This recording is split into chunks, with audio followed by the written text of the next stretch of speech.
croix me sera toujours chère. Elle est gloire et victoire pour moi. Et par elle, en la maison du Père, la couronne est offerte à ma foi. Et par elle, en la maison du Père, la couronne est offerte à ma foi.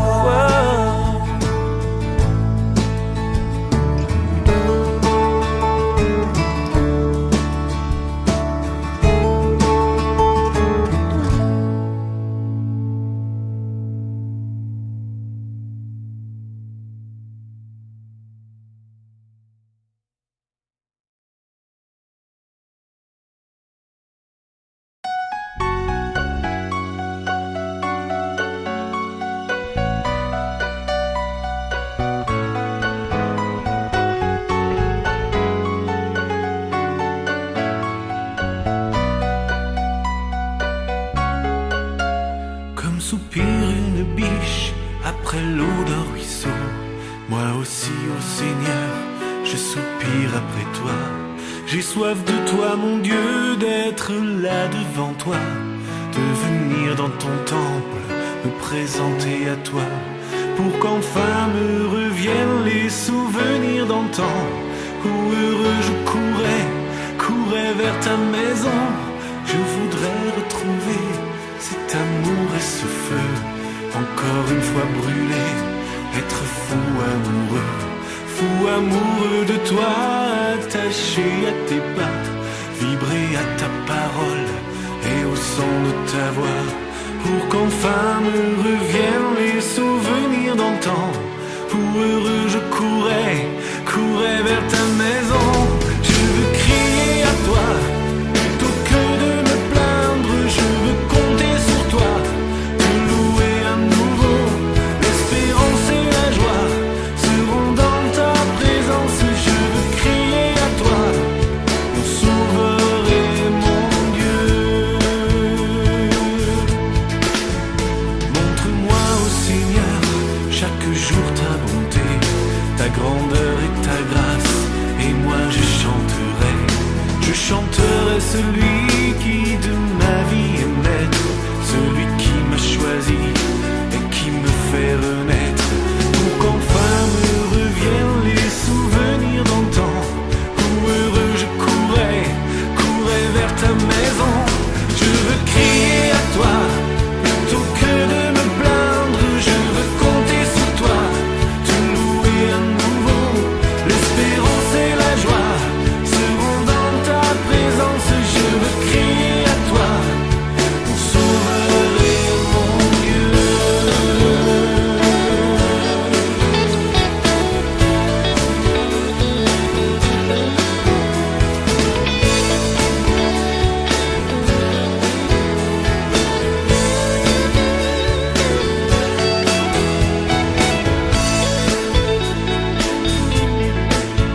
Je voudrais retrouver cet amour et ce feu, encore une fois brûlé, être fou amoureux de toi, attaché à tes pas, vibrer à ta parole et au son de ta voix, pour qu'enfin me reviennent les souvenirs d'antan, où heureux je courais vers ta maison. Je veux crier à toi, plutôt que de me plaindre, je veux compter sur toi, te louer à nouveau. L'espérance et la joie seront dans ta présence. Je veux crier à toi, mon sauveur et mon Dieu. Je veux crier à toi, plutôt que de me plaindre, je veux compter sur toi, te louer à nouveau. L'espérance et la joie seront dans ta présence. Je veux crier à toi, mon sauveur et mon Dieu. Je veux crier à toi,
sous tes ailes. Couvre-moi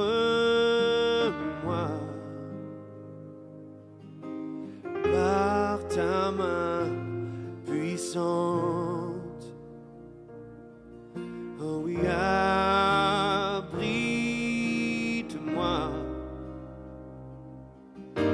sous tes ailes. Couvre-moi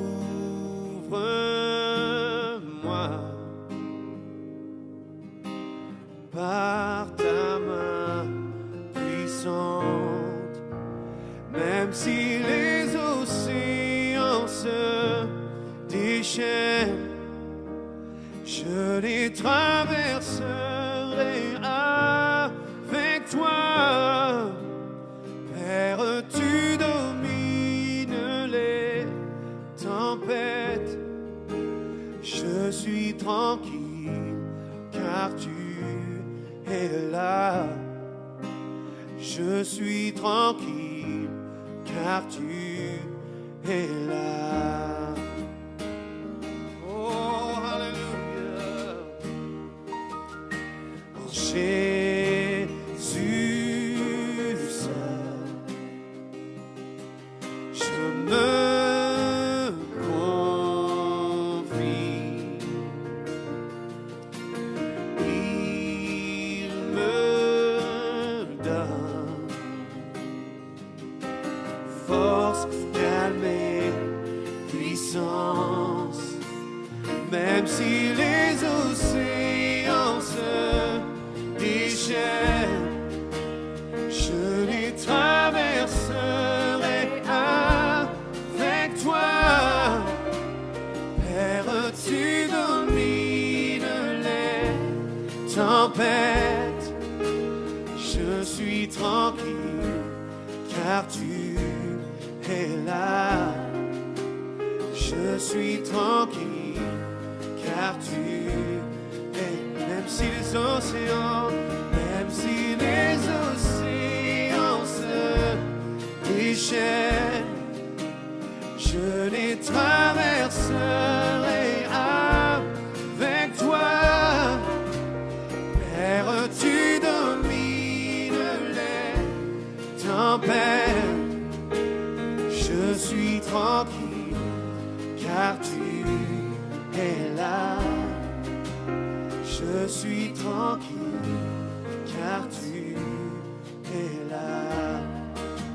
Chantons, abrite-moi sous tes ailes, Seigneur. Alléluia. Abrite-moi sous tes ailes. Couvre-moi par ta main puissante. Même si les océans se déchaînent, je les traverserai avec toi. Père, tu domines les tempêtes. Je suis tranquille car tu es là. Je suis tranquille car tu es là.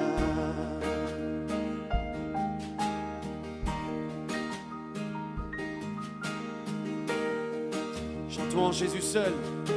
En Jésus seul, je me confie. Il me donne force, calme et puissance. Et même si les océans se déchaînent, je les traverserai avec toi. Père, tu domines les tranquille, car tu es là. Je suis tranquille, car tu es là. Même si les océans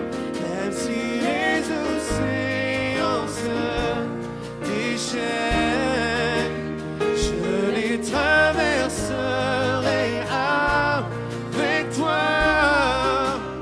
Père, tu domines les tempêtes. Je suis tranquille, car tu es là. Je suis tranquille, car tu es là.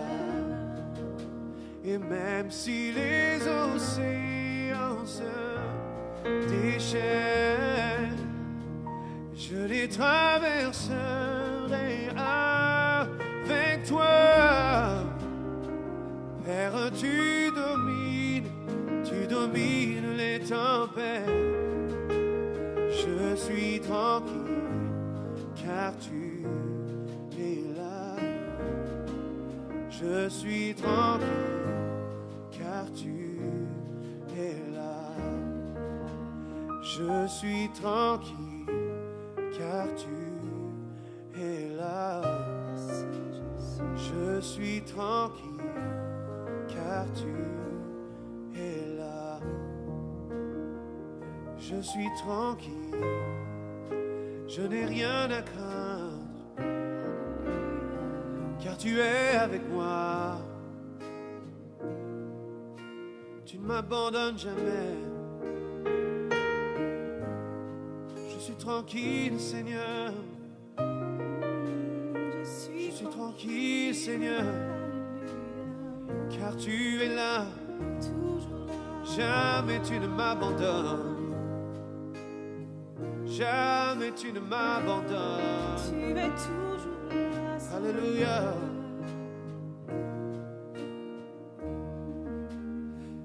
Même si les océans se déchaînent, je les traverserai avec toi. Père, tu domines les tempêtes. Je suis tranquille, car tu es là. Je suis tranquille, car tu es là.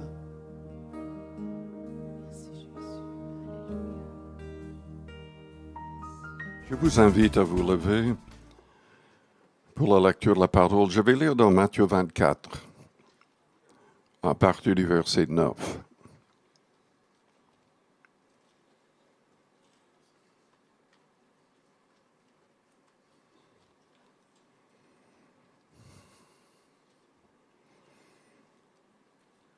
Jésus-Christ parlait de la fin des temps, de son retour. Et nous lisons donc, « Alors on vous livrera au tourment, et l'on vous fera mourir, et vous serez haïs de toutes les nations à cause de mon nom. Alors aussi, plusieurs succomberont, et ils se trahiront, se haïront les uns les autres. Plusieurs faux prophètes s'élèveront, et ils séduiront beaucoup de gens. Et parce que l'iniquité se sera accrue, la charité ou l'amour du plus grand nombre se refroidira. Mais celui qui persévérera jusqu'à la fin sera sauvé. » Cette bonne nouvelle du royaume sera prêchée dans le monde entier pour servir de témoignage à toutes les nations. Alors viendra la fin. Père Céleste, nous te louons, nous te bénissons. Nous te demandons d'agir dans nos cœurs et nos vies par ton Esprit Saint. Sans toi, nous ne pouvons rien faire. Mais par toi, tout est possible. Absolument tout. Seigneur, rends-nous forts en toi. Remplis tous les croyants pleinement du Saint-Esprit. Que nous soyons fermement attachés à la saine doctrine. Que nous soyons dans notre manière de penser, vraiment avertis par rapport aux choses qui arriveront, par rapport aux gens qui agiront pour troubler les églises. Au nom de Jésus-Christ, nous te le demandons, Père.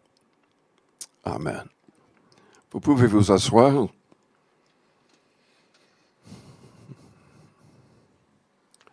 Jésus-Christ a dit, celui qui persévérera jusqu'à la fin sera sauvé. J'ai parlé un peu de cela il y a quelques semaines. Dans l'Apocalypse 2 et 3, nous avons les paroles du Christ adressées à cette église en Turquie. Beaucoup de gens pensent que c'est cette église représentée différentes périodes dans l'histoire de l'Église. D'autres, comme moi, croient que de telles églises ont toujours existé, mais que surtout dans les derniers temps, on verra ces choses. Ce qui est troublant, ce qui est triste, c'est que sur les 7 églises, il n'y avait que 2 où les membres étaient en règle avec Dieu. Et le Christ était prêt à permettre même que ces 5 églises qui n'étaient pas en règle, que ces églises soient fermées. Il n'y avait que 2 qui étaient en règle, mais les 2 devaient passer par des tribulations. La première église à Smyrne était pauvre, bien que soit. Ils étaient riches spirituellement. Et le Seigneur a dit aux membres de cette église-là, sois fidèle jusqu'à la mort, et je te donnerai la couronne de vie. Et ensuite, il y avait l'église de Pergame. Peut-être que vous n'y avez jamais pensé, mais selon ce chapitre, Satan avait son trône, non pas en enfer ou ailleurs, mais dans cette ville. Ce qui était appelé le trône de Satan n'était pas un trône comme on imagine, un siège, mais c'était tout un bâtiment, des colonnes et tout le reste. Et ce bâtiment était copié exactement, précisément comme à Pergame par Hitler. En fait, tout ce qu'il disait devant les caméras était dit de cet endroit appelé par Dieu, par le Seigneur, le trône de Satan. Et c'était terrible dans cette ville, parce que les gens y allaient souvent pour être guéris. Ils allaient dans un temple, ils devaient dormir encerclés et couverts par des serpents. Un truc occulte à l'extrême. Et les gens dans la ville qui n'étaient pas d'accord n'étaient pas simplement persécutés, mais ils mettaient à mort les chrétiens. Et le Seigneur parle donc d'un homme par le nom d'Antipas. Donc au verset 13, au chapitre 2, « Je sais où tu demeures, je sais que là est le trône de Satan. Tu retiens mon nom et tu n'as pas renié ma foi, même au jour d'Antipas, mon témoin fidèle, qui a été mis à mort chez vous, là où Satan a sa demeure. »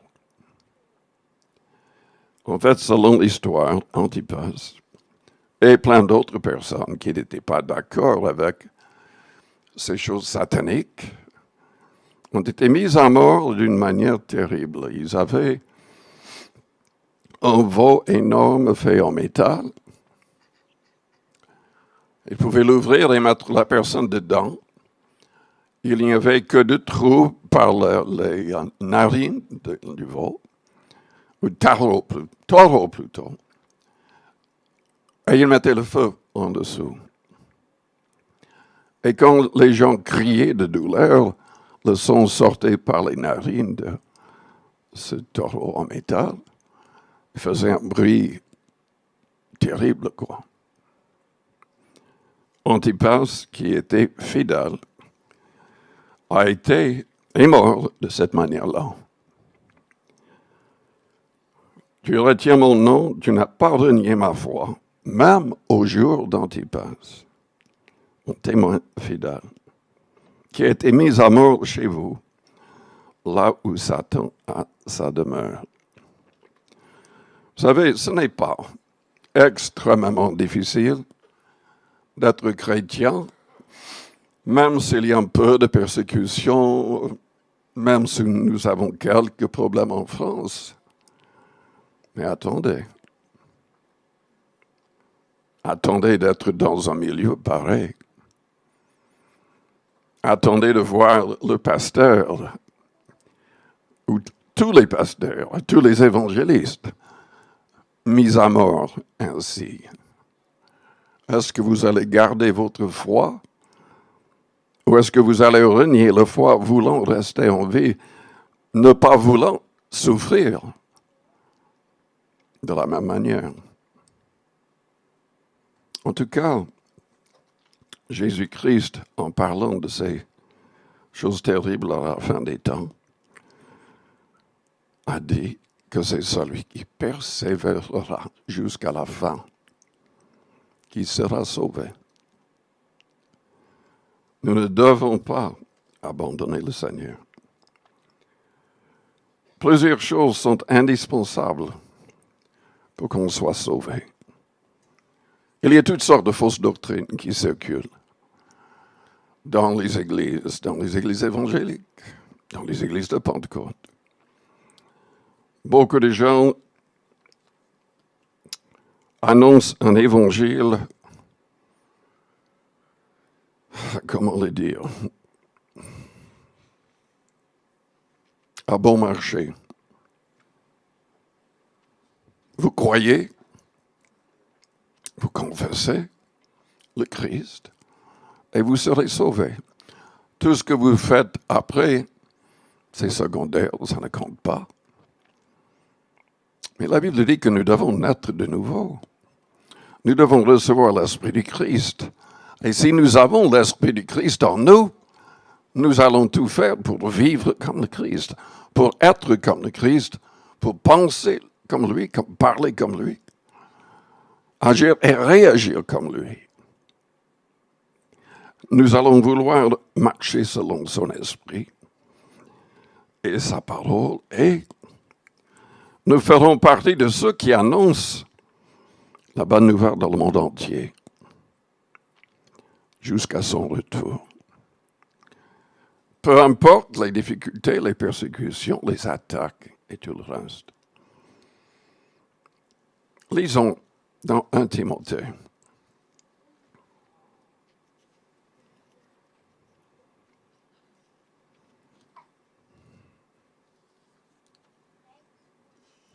Chapitre 18.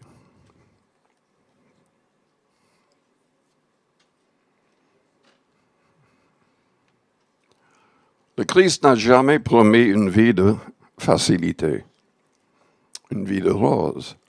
Au contraire, il a dit, et Paul a dit aussi, tous ceux qui vivent pieusement seront persécutés. Jésus a dit qu'il irait dans le monde des afflictions, des tribulations. Et nous savons que pendant 3 siècles, les chrétiens ont souffert de manière terrible. Énormément de chrétiens sont morts, ont été tués. Mais selon les statistiques, ce n'est pas le cas en France encore, mais dans le monde entier, Il y a plus de chrétiens qui meurent maintenant que pendant ces 3 premiers siècles. Les médias n'en parlent pas en général. Mais c'est une réalité. Et le Seigneur a dit qu'on serait haï, non pas par quelques nations, mais par toutes les nations. Vous savez, les choses peuvent vraiment changer vite. Est-ce que vous avez, depuis que vous êtes chrétien, est-ce que vous n'avez pas remarqué les changements dans la société? Au niveau des gouvernements, au niveau des valeurs? Je dois admettre que quand moi je me suis converti, c'était il y a longtemps, je n'aurais jamais imaginé à cette époque que les choses changeraient autant dans le mauvais sens, que les gens accepteraient de plus en plus les choses que Dieu déteste, que Dieu ne supporte pas, qu'ils considéreraient que c'est normal, ces choses-là. En fait, la vraie vie chrétienne est un combat. C'est un combat. Déjà, c'est un combat contre notre propre chair. Parce que notre propre chair veut nous pousser à tout ce qui est plaisir, paresse, tout ce qui est contre la volonté de Dieu. Et il y a le diable. Personnellement, je crois que c'est la chair qui est plus dangereuse que le diable. Et que nous avons besoin de la prière tous les jours afin de ne pas tomber. Le Seigneur a dit, l'esprit est bien disposé, mais la chair est faible. Veillez et priez. Et c'est un combat. Paul, écrivant à Timothée, qui était quand même un prédicateur, il a dit, le commandement que je t'adresse, Timothée, mon enfant, selon les prophéties faites précédemment à ton sujet, c'est que d'après elle, tu combattes le bon combat.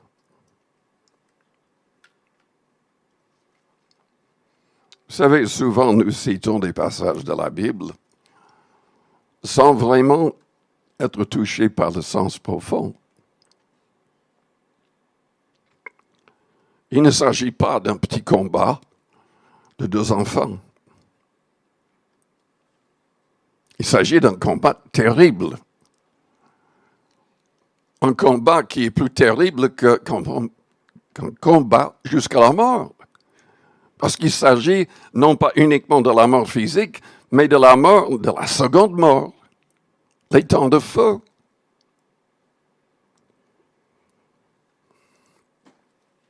Les gens du monde ne comprennent pas, la plupart. Les gens ne comprennent pas qu'en dehors de Christ, il n'y a point de salut. Toutes les personnes qui sont en dehors du Christ, qui n'ont pas de relation avec le Christ, se dirigent vers les temps de feu. Jésus-Christ veut nous donner la vie éternelle. Mais les gens, trop souvent, courent dans l'autre sens.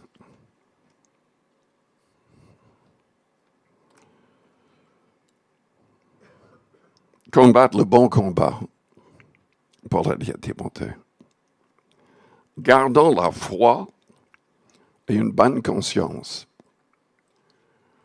Cette conscience, quelques-uns l'ont perdue et ils ont fait naufrage par rapport à la foi. De ce nombre sont Hyménée et Alexandre, que j'ai livrés à Satan afin qu'ils apprennent à ne pas blasphémer.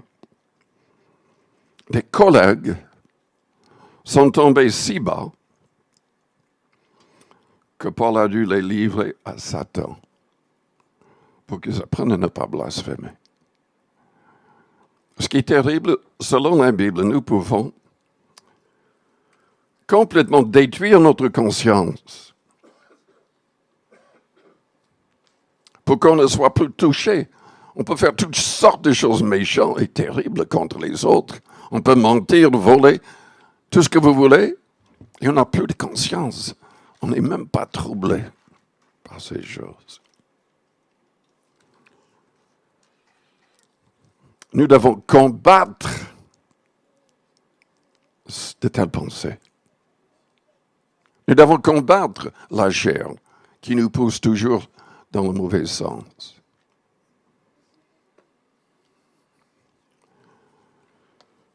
Garder une bonne conscience, c'est tout simplement le fait de marcher dans la sainteté, de marcher selon les commandements du Christ.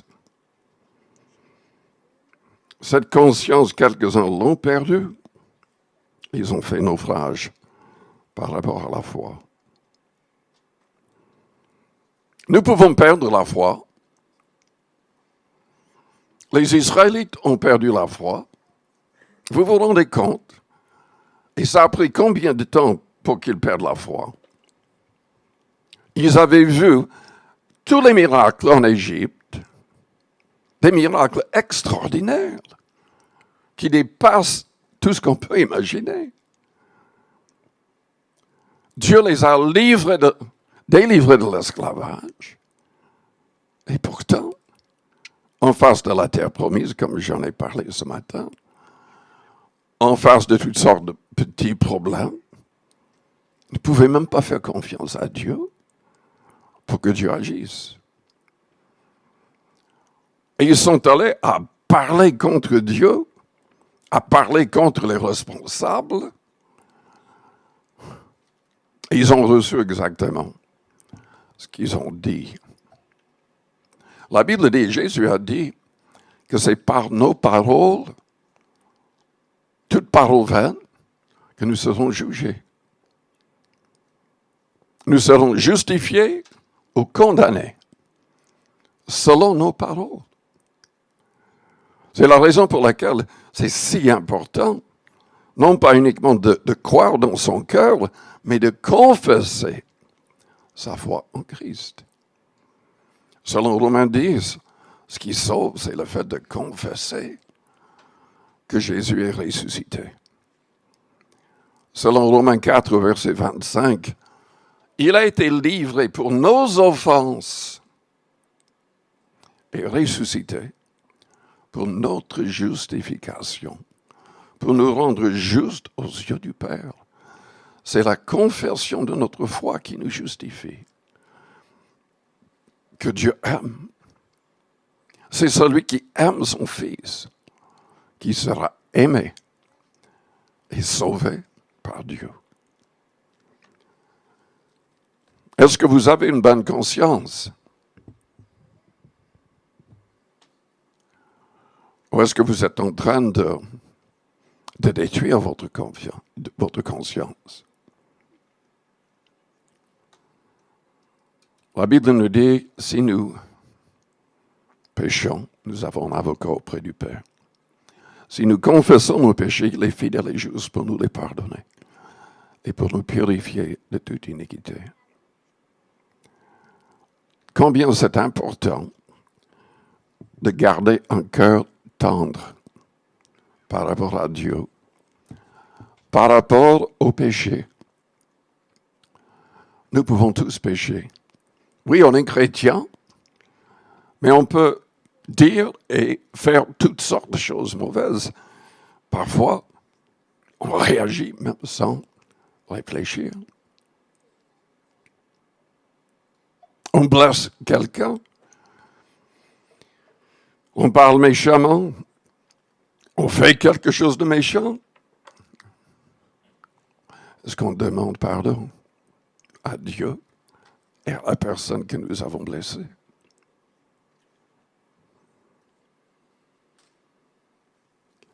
Ce n'est pas assez de le faire au début de la conversion. Il faut le faire tout au long de notre vie en Christ. Il faut rester humble. La Bible nous invite à marcher humblement avec notre Dieu. Paul a dit, travaillez à votre salut avec crainte et tremblement. C'est un combat. Et nous devons persévérer dans ce combat. Nous devons persévérer surtout dans l'amour.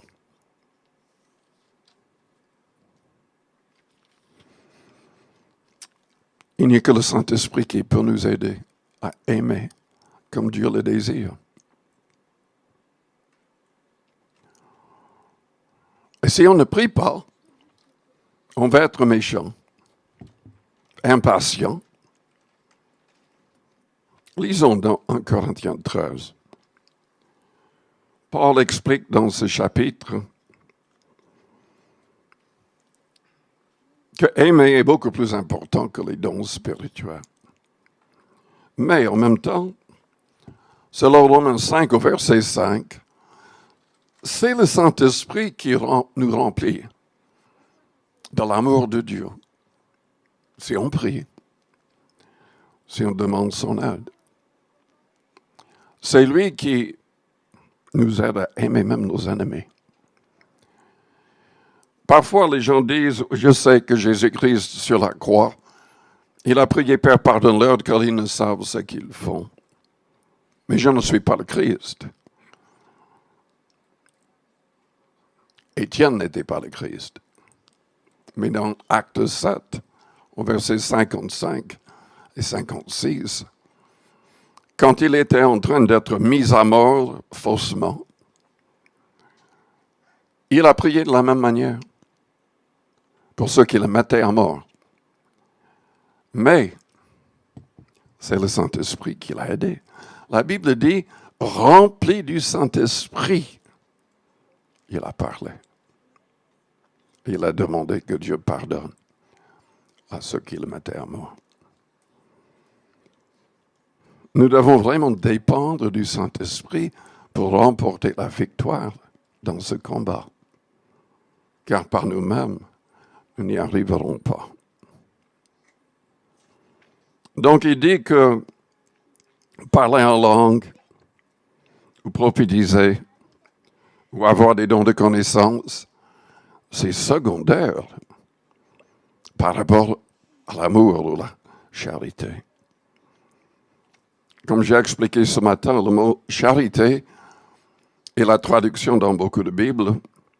Quand le mot est amour, tout simplement parce qu'il y a trois sortes, il y a trois mots en grec. La Bible, le Nouveau Testament est écrit en grec.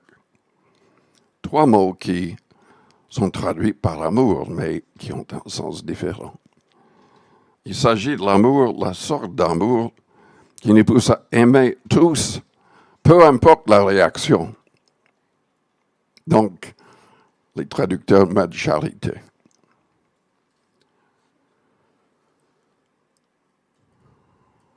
Au verset 4, la charité est patiente.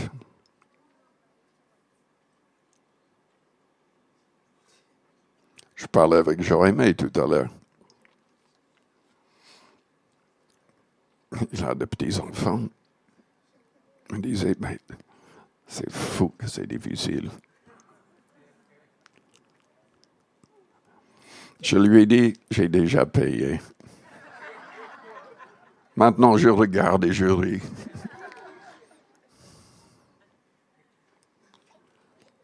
On a besoin de patience avec les enfants. Nous avons la responsabilité de les influencer à servir le Seigneur. Et que le Seigneur nous aide. Parce que si on n'arrive pas à être patient avec notre femme, ou la femme avec le mari, s'il y a trop de disputes, et les enfants entendent cela, qu'est-ce que ça va faire dans leur cœur et leur vie pour plus tard?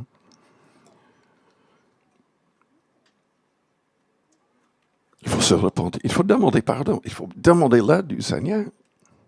Il ne faut pas laisser passer ces choses.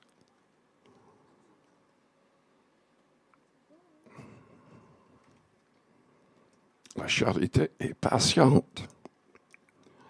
Elle est pleine de bonté. Combien de fois est-ce que nous blessons les autres? Combien de fois est-ce que nous bénissons les autres? Est-ce que nous parlons en bien des autres? Est-ce que nous manifestons de la gratitude envers la personne? Ou est-ce que nous l'encourageons avec des paroles positives? La Bible nous dit dans Éphésiens 4, verset 29, qu'aucune parole mauvaise ne sort de votre bouche. Uniquement des paroles qui communiquent une grâce à ceux qui l'entendent, c'est-à-dire qui aident les autres. N'attristez pas le Saint-Esprit de Dieu. Oui, nous serons jugés. Chaque parole vaine qui sort de notre bouche sera jugée selon le Christ. Donc, c'est très important de veiller sur nous-mêmes. C'est très important de ne pas tomber dans une attitude orgueilleuse. C'est très important de ne pas endurcir notre cœur par rapport aux autres. La charité n'est point envieuse. Ne pas convoiter les personnes ou les biens des autres fait partie des 10 commandements. Et pourtant, n'importe quel chrétien peut être poussé à être envieux, jaloux. La charité ne se vante point.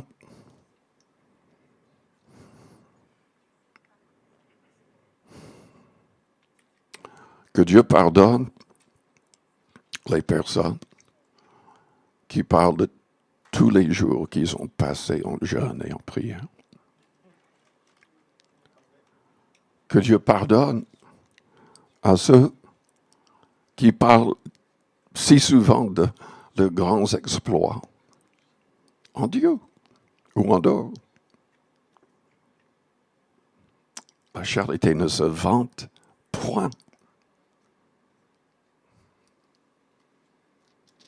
Qu'est-ce que ça peut faire si on gagne 100 personnes, une personne, 100 personnes, ou 100 000 personnes? Qu'est-ce que ça change? C'est Dieu qui sauve. J'ai dit, c'est Dieu qui sauve. Ce n'est pas le prédicateur. Et le Seigneur a dit à ses disciples, quand vous aurez tout fait, appelez-vous des serviteurs inutiles. Parce qu'en fait, c'est le Saint-Esprit qui fait tout. Si on arrive à prêcher quelque chose qui touche les cœurs, c'est parce que le Saint-Esprit inspire cette parole.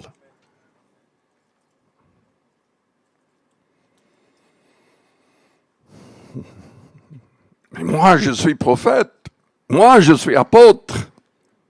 Quand même. C'est ce qu'on entend souvent. Et alors, repentez-vous.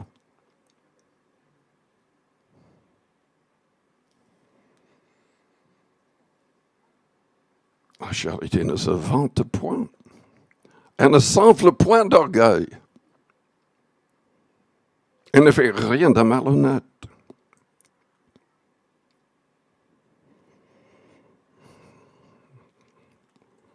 Ananias et Saphira, apparemment, n'ont pas lu ce passage.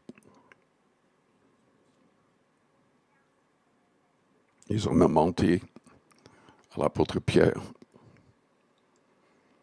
Elle ne cherche point son intérêt.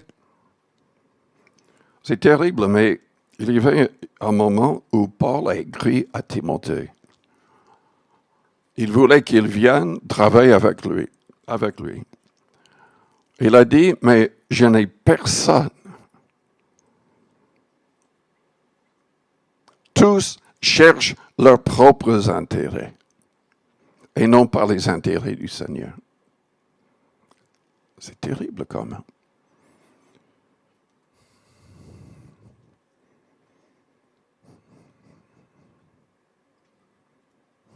Une série de points.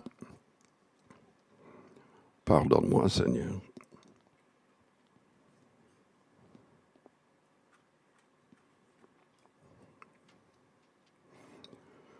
Il n'y a que moi qui s'irrite parfois.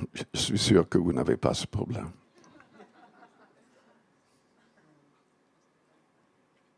Et on ne soupçonne point le mal.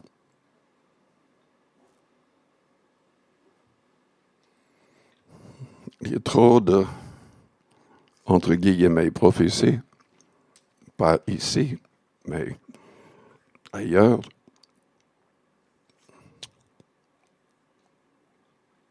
Les gens voient le mal partout, et chez tous, sauf chez eux-mêmes. L'amour ne soupçonne point le mal. Elle ne se réjouit point de l'injustice, mais elle se réjouit de la vérité. Elle excuse tout. L'amour couvre une multitude de fautes. Paul a écrit. Elle croit tout. Elle espère tout, elle supporte tout. La charité ne périt jamais. Les prophéties prendront fin, les langues cesseront, la connaissance disparaîtra. Mais l'amour va durer. Si on est rempli et contrôlé par l'amour de Dieu,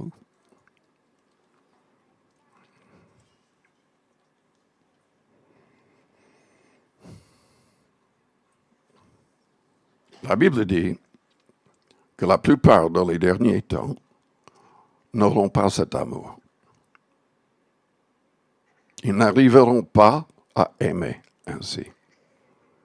Si on n'arrive pas à aimer dans une saison facile, et pour nous c'est facile, en comparaison avec d'autres nations où les gens vont donner leur vie pour le Christ. Si on ne peut pas aimer dans un contexte relativement facile, comment est-ce qu'on va réagir quand ça va vraiment être difficile? Combien c'est important de recevoir l'Esprit et de rester rempli de l'Esprit, comme c'est souligné dans Éphésiens 5. Nous en avons parlé ce matin. Nous sommes appelés à rendre grâce continuellement. Si tout va bien ou si tout va mal, nous devons croire que Dieu contrôle quand même toutes choses. Et il a ses raisons pour ne pas intervenir toujours.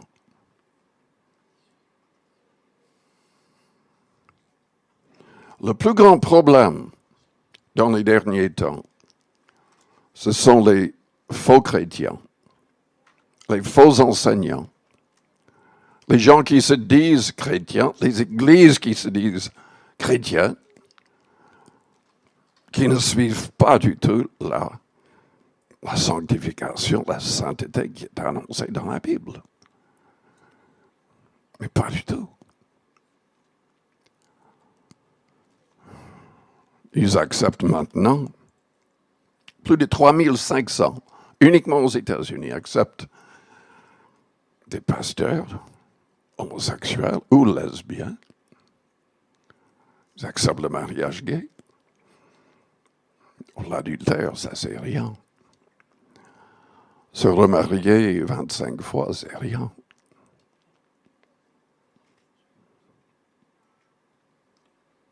Nous sommes dans un combat. Un combat.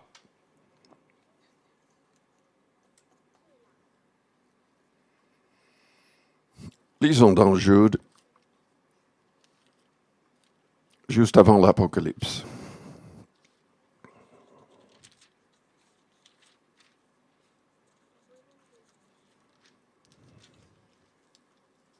Ce n'est pas nouveau, ce combat. Les apôtres devaient faire face à de telles choses. Selon 2 Corinthiens 11, il y avait toutes sortes de faux apôtres qui allaient dans les églises que Paul avait commencées. Ils prêchaient un faux Jésus qui ne correspondait pas du tout au Jésus du Nouveau Testament. Et ils donnaient par la prière un esprit qui n'était pas de Dieu. Ce n'était pas le Saint-Esprit. Et Paul a dit carrément que c'était des ouvriers du diable. Il n'a pas dit que c'était quelqu'un qui s'est trompé juste un peu dans leur théologie. Il a dit carrément que c'était des serviteurs du diable. Si c'était déjà le cas à l'époque des apôtres, qu'est-ce qu'on va avoir avant le retour du Christ? Nous l'avons déjà, en fait. Nous l'avons déjà. Mais beaucoup de gens ne se rendent pas compte. Vous acceptez comme ami quelqu'un qui se dit apôtre, prophète ou je ne sais pas quoi d'autre sur Facebook.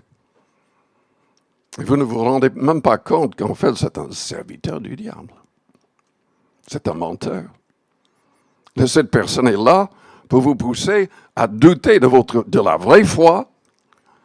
Cette personne est là pour vous pousser à accepter, à être tolérant. Dieu n'est pas tolérant. J'ai dit, Dieu n'est pas tolérant. Il veut que tous les hommes arrivent à la repentance.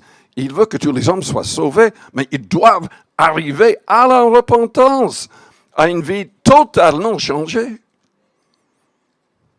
Et c'est lui-même qui peut nous changer par son esprit. Je lis à partir du verset 3. Bien-aimés, comme j'ai désiré vivement vous écrire au sujet de notre salut commun, je me suis senti obligé de le faire afin de vous exhorter à combattre pour la foi qui a été transmise aux saints une fois pour toutes.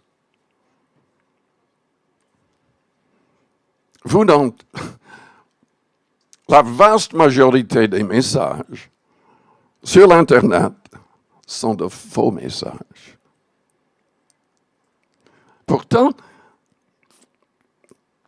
on pourrait croire que c'est un vrai message. Si on n'écoute pas vraiment bien, si on ne connaît pas bien le Nouveau Testament, on peut être séduit facilement. Et Jésus-Christ n'a pas caché le fait qu'il y aura beaucoup de prophètes, faux prophètes, qui séduiraient non pas quelques-uns, mais beaucoup de gens. Je ne connais pas les statistiques. Je sais qu'il y a littéralement des centaines et des centaines de faux Christ. Uniquement une personne en Floride a 6 millions de membres par l'Internet qui sont prêts à faire tout ce qu'il demandera. Il a même demandé que les gens marquent 666 sur leur front. Et ils l'ont fait. Mais il a expliqué que, ce qui est marqué dans l'Apocalypse, vous ne comprenez pas. Il prêche qu'il n'y ait pas de péché. Il n'y a pas de faute. Il n'y a pas d'enfer. Mais 6 millions de personnes l'acceptent comme étant le Christ. Terrible. Je me suis senti obligé de le faire afin de vous exhorter à combattre pour la foi qui a été transmise aux saints une fois pour toutes. Car il s'est glissé parmi vous certains hommes dont la condamnation est écrite depuis longtemps, des impies qui changent la grâce de notre Dieu en dissolution et qui renient notre seul Maître et Seigneur, Jésus-Christ. Je veux vous rappeler, à vous qui savez fort bien toutes ces choses, que le Seigneur, après avoir sauvé le peuple et l'avoir tiré du pays d'Égypte, fit ensuite périr les incrédules,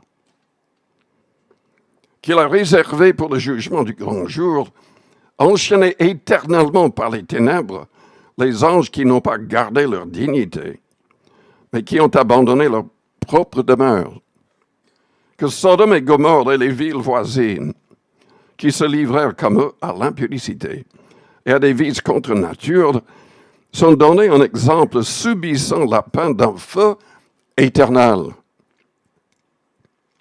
Malgré cela, ces hommes aussi entraînés par leur rêverie, souillent pareillement leur chair, méprisent l'autorité et injurient les gloires.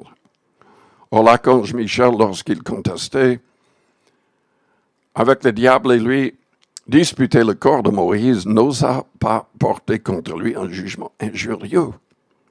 Mais il dit que le Seigneur te réprime.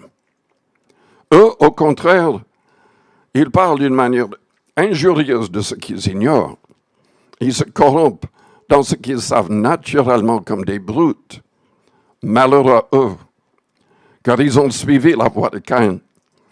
Ils se sont jetés pour un salaire dans l'égarement de Balaam. Ils se sont perdus par la révolte de Corée. Ce sont des écueils dans vos agapes, c'est-à-dire dans les repas que les chrétiens avaient ensemble. En fait, il parlait de gens dans les milieux chrétiens, dans les églises, des hypocrites, des menteurs, des serviteurs du diable. Nos églises sont infiltrées. Il faut le savoir.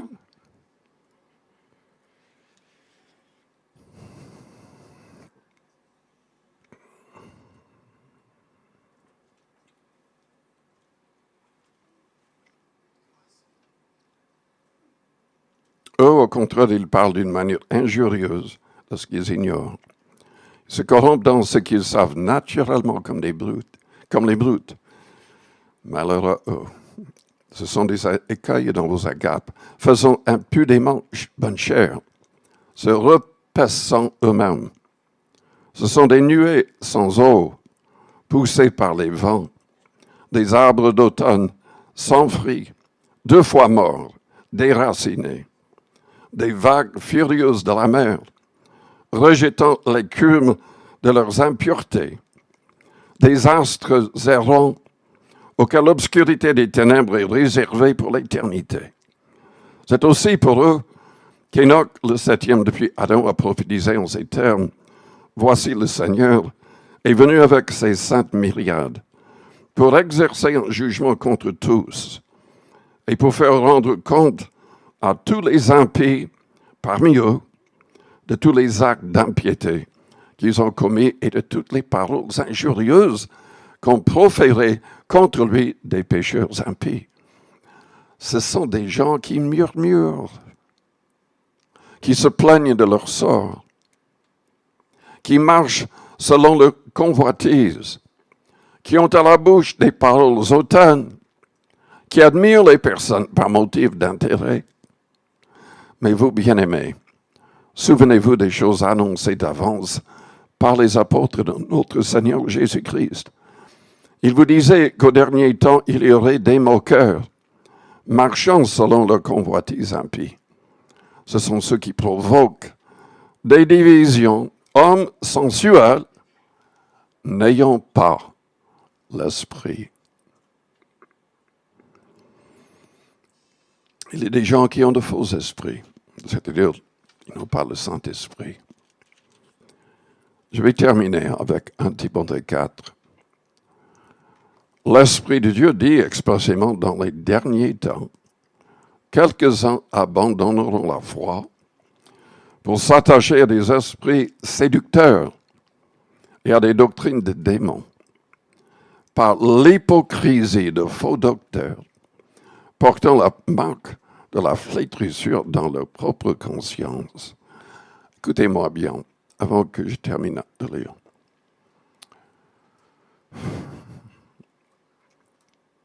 quand notre pasteur était âgé, l'Église a failli faire venir un autre pasteur prendre sa place. La personne était extrêmement intelligente. En fait, s'il lisait un livre, c'était imprimé dans son esprit. Il pouvait vous dire la page et chaque phrase dans le livre. Incroyable, cette intelligence. Et ça a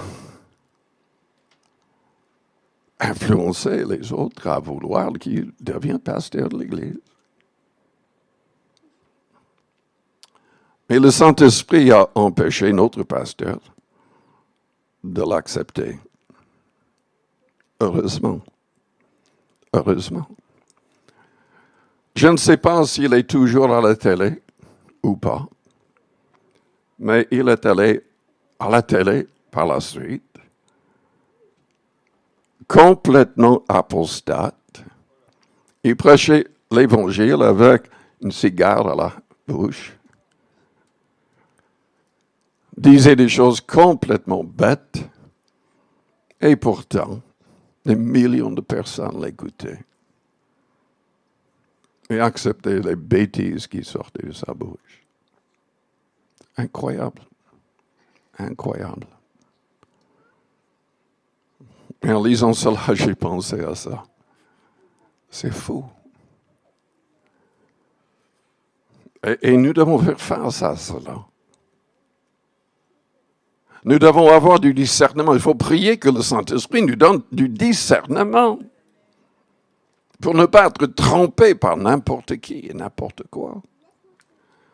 Il faut connaître le Nouveau Testament. La Bible a prophétisé que l'Église tomberait dans un état d'apostasie, qui signifie tout simplement qu'il ne suivrait plus l'enseignement des apôtres, c'est-à-dire le Nouveau Testament. Ce qui est terrible. Ils se servent du Nouveau Testament, mais ils sont habiles pour tordre le sens, pour dire le contraire de ce que la Bible enseigne. J'ai écouté un prédicateur au Temple de Louvre, ici à Paris. Il a prêché sur Jean 14, verset 6, où le Seigneur a dit « Je suis le chemin, la vérité et la vie. Nul ne vient au Père que par moi. » Et il a prêché dans l'autre sens, dans le sens opposé à ce que nous croyons, à ce que le Seigneur a dit. Parce que c'est ça la plus grande hérésie, je constate. Oui, Jésus est bien, mais il n'est pas le seul chemin. C'est ce qu'ils disent, faussement. C'est ce que vous allez entendre de plus en plus à la télé, à la radio, sur Facebook.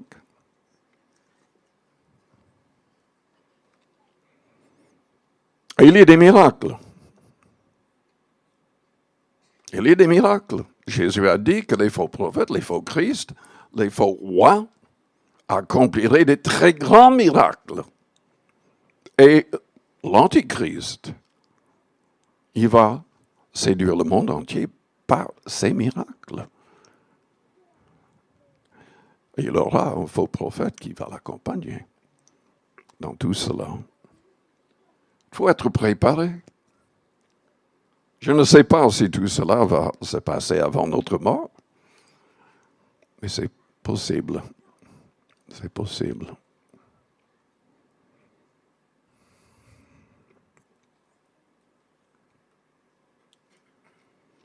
L'Esprit dit expressément que dans les derniers temps, quelques-uns abandonneront la foi pour s'attacher à des esprits séducteurs et à des doctrines de démons, par l'hypocrisie de faux docteurs, portant la marque de la flétrissure dans leur propre conscience, prescrivant de ne pas se marier Déjà, l'Église catholique a un problème avec le célibat obligé des responsables. Et de s'abstenir d'aliments que Dieu a créés pour qu'ils soient pris avec action de grâce par ceux qui sont fidèles et ont connu la vérité. Car tout ce que Dieu a créé est bon et rien ne doit être rejeté. Pourvu qu'on le prenne avec action de grâce, parce que tout est sanctifié par la parole de Dieu et par la prière. Mais il y a toutes sortes de choses. Ce n'est pas uniquement ça. Ces esprits de séduction veulent pousser les églises à accepter toutes sortes de fausses doctrines, à accepter toutes sortes de faux miracles. Mais Dieu veut nous aider à persévérer jusqu'au bout. Je vous invite à vous lever. Que tous se lèvent, mais fermons les yeux, couvrons les fronts.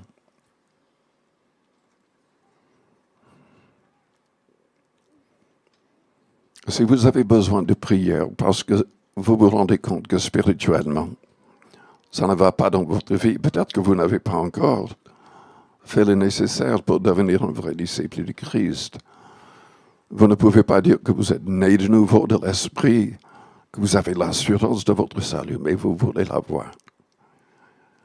Pendant que les yeux restent fermés, si vous avez besoin de prière, vous voulez vraiment donner votre cœur, votre vie, tout au Seigneur, parce que vous croyez que lui seul a les paroles de la vie éternelle. Faites-moi signe. En élevant votre main, je voudrais prier pour vous. Amen. Amen. Oui.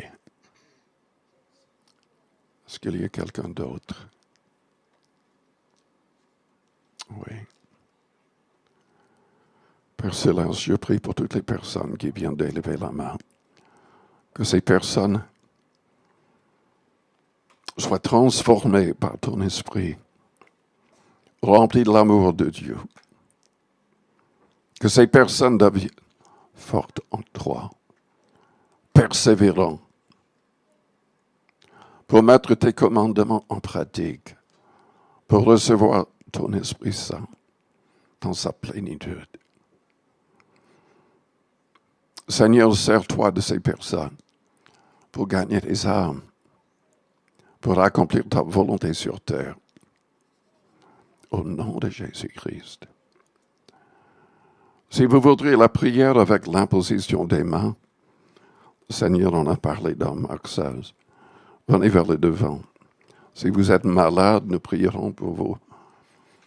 Si c'est un problème spirituel, venez. Peu importe si vous avez besoin de miracles dans n'importe quel domaine, venez vers le devant avec foi en Christ et il agira. Si vous ne doutez point.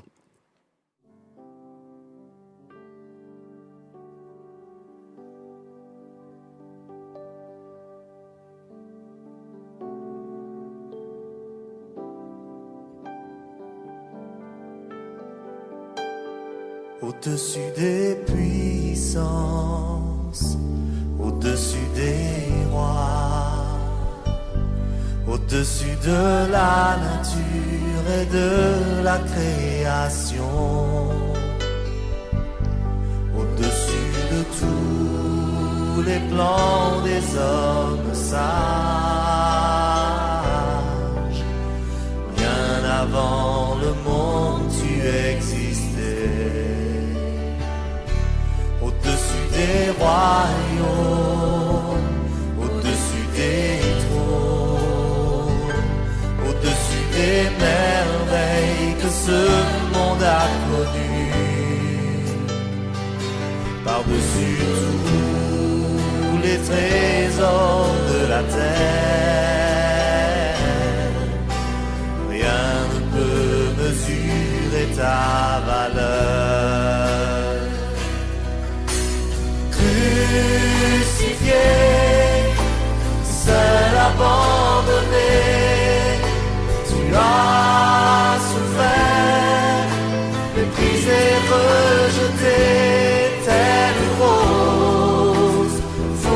par nos pieds. Tu m'as sauvé, tu m'as aimé par-dessus tout.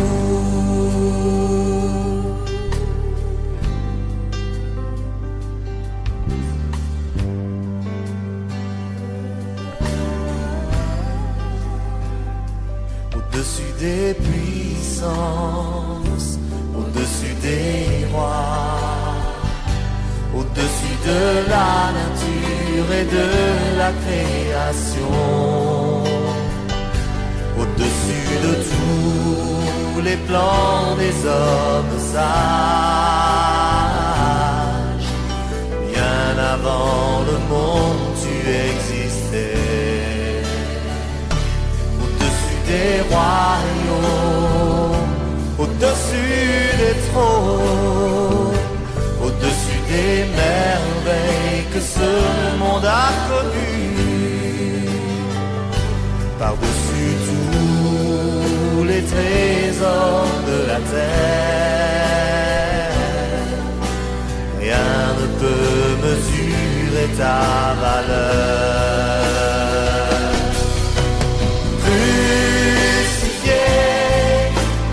Seul abandonné, tu as souffert, méprisé, rejeté, tel une rose foulée par nos pieds. Tu m'as sauvé,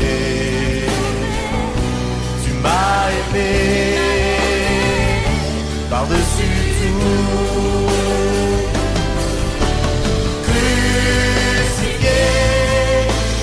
Seul abandonné, tu as souffert, méprisé, rejeté, telle une rose foulée par nos pieds. Tu m'as sauvé, tu m'as aimé par-dessus tout.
Que nous